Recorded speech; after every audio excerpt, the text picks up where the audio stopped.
আবু জররাহ ইবনে আমর ইবনে জারির রাদিয়াল্লাহু তাআলা আনহু হতে বর্ণিত, তিনি বলেন, আমি আবু হুরায়রা রাদিয়াল্লাহু তাআলা আনহুকে আল্লাহ রাসূল সাল্লাল্লাহু আলাইহি সাল্লাম হতে বলতে শুনেছি।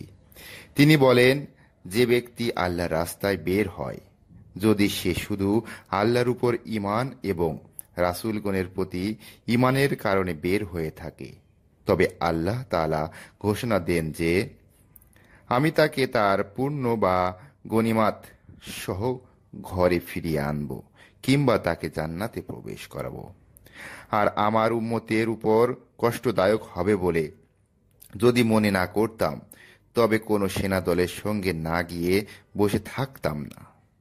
আমি অবশ্যই এটা ভালোবাসি যে আল্লাহ রাস্তায় নিহত হই, পুনরায় জীবিত হই, পুনরায় নিহত হই, পুনরায় জীবিত হই, পুনরায় নিহত হই।